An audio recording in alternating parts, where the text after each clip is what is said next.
oo dibadda la isku ay ku wareegayaan dowladda Soomaaliya oo Soomaaliland ay ka soo galaan marka runtii waxaan leeyahay oo aan farayaa dadweynaha muusadiin cabdi iyo runtii gobolkii maanta jooga iyo golayaasha sare ee Soomaaliland waxaan leeyahay cilaaqaadka loo jaro Soomaaliya si ay u dhaqtahay waxa la waxay naga tahay karaan inay jiri waxaan idinla soo wareegay dhalinyarada ay samaysteen iyo qodobbada tan iyo baay'inka iyo Soomaaliya waxaa soo shaytaanka si sheegay way marba dhinaca laga soo gelaya wax ka jira male cadowga ay leedahay cadowga waa fila Soomaaliya aan meel ka soo wajahsan fila Soomaaliya hadday ka tahay dowladda xamar hadday ka tahay dowladda xamar hadday ka sheegayso dowladda xamar inay si sheegayso ay beenta u sheegayaan hadday ka tahay ha ku dhawaada Soomaaliya inay tahay gabar mar banaan ku dhawaada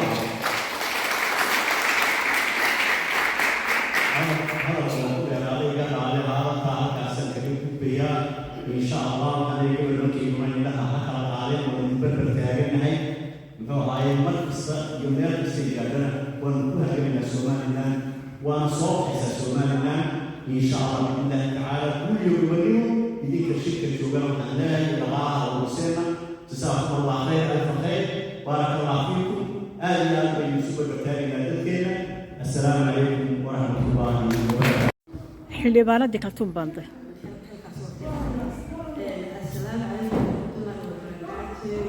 First, let me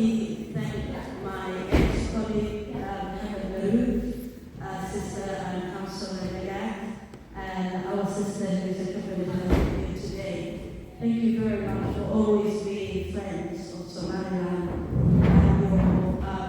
never-ending support, especially ex-councillor Mohamed Marouf, who has been to Somaliland and can tell us many of us how welcome you are. Thank you. And all Parliament for the interest of Somaliland's recognition. Majority of us in Sheffield probably don't know this, but all the MPs who are all of to be Labour are chairing it. So Clive Betts, my MP in Mosra, is the chair for that, speaking for Somaliland. So thank you very much. I would like to welcome you, and I would like to personally say that I appreciate everything you're doing. We're not different parties, we're one party, humanity. So there you have it. Okay,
akhyaarta halkan isugu timid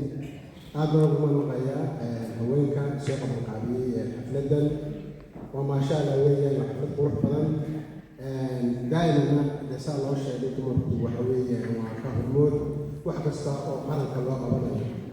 marka aad iyo aad baan ugu mahadnaqaynaa waxaan kaloo mahadnaqayaa konsul macruuf nagaad oo iyaguna konsulrada haddaba naga shaqeeya baraka allahu fiihum waxaan keliya uun ka hadlayaa halkan oo doonaya inaan isu taago baryaha dambe waxay leeyihin ciidankeenu sool uu ka soo baxay ciidankeenu sool kama soo bixin sool wuu joogaa waxa weeyaan intan argagixisada laga qabsatay waxa weeyaan waa laascano iyo talaaq iyo xaaf maxay tahay degmada xudun la yidhaahdo marka gobolka intiisii badnay ciidamada Soomaaliya way joogaan wayna ka talinayaan gobol Soomaaliya oo ka maqan Soomaaliya ma jiro waxaan la leeyahay inaanay Soomaaliya ay ka baxday gobolka Sool sanaad jawaab taqaanay waxa weeyaan ciidanku sanaad meel ciidanka Soomaaliya ka maqan ma jirto marka wadankan Soomaaliya la yiraahdo ilaah baa casharaya waxa weeyaan heer gaaray Soomaaliya weligeed waa jiraysaa waxa weeyaan waxa ay ajanti weeyaan ama hala ictiraafo ama ila ictiraafo Soomaaliya weligeed way jiraysaa waxa weeyaan Soomaaliya maaha gobol ama goboleed la sameeyay waa wax jiray weligeed jiray labadood banahay from 1960 waxa ay isku darsanay wala ma ina kala bixin laakiin adduunku uu yahay in ay meel laga taagan tahay maalmaha ka mid ah aynu kala baxayno marka taa hada ogaado waxba yala meel tagay ciidankeenu wuu joogaa Sool kamana bixin wuuna ku soo qaadsanaya iminka wararka ay soo gaaray waxa weeyaan inuu sii socdo marka waxa weeyaan ciidamada uu garab taaganahay shacabkeena iyo maxay tahay uu garab taaganahay iyo xukuumadeena yaa meel tagay Soomaaliya iyadoo gacmaha haysataa fardanaga sii معار ومحافظ والربع تيجي كاتب دوتاني وكعمل سنستا مسج كل جريء الدوينها إلى الليسيه على عشرات تجي على غفة الليسي لكن ما تمر بالسمح هدف كانوا الجاينا عدو يوسعين سومالا عدو الفرقين أما على قسم السوق وده بديه سا أما ما قررنا ساعة تبدو هذا السوق وحنا بديها تقف سومالا أول أرمك الجاهلين وحوينا قف سوريا hargeysa magaalada Burcooy magaalada kale waaweyn sida yihiin Yurub kala ma wadaama samaashaada halka gaareen nabadda iyo waxa la haysto iyo nidaamka fiican ayaa laga xasilaya Soomaaliya waxay doonaysaa inay weligood soo haysato aanay jeedin laakiin uu ka tashanay way hadafkeenu gaari يعني dadka laga wacyi ciidamada Soomaaliya soo wajooga waxa weeyaan nashan xawada waxa weeyaan soo waxa weeyaan laascano kaliya soo farbaanta laascano da soo farbaanta ciidankeenu u jooga saasan doonaya inaan miiskaan ka caaw ka diro waana mahadsantihiin aad iyo aad ma dumarkan sharafta badan la harkeen soo qabanqaabiyay كلمة خصوصا وقتي هذا السلوى بقرها لكن يعني كم لبعض واحد يعني ما هاد علينا دوما كخاصان كانت هنا كقالتين فمريزة ما كنتي لقدر كمجال ذاتي هذا بوك على سكان ما كهول ما كنتي خبطين هذا ما هاد علينا أنا وهذا مقع الكوميونتي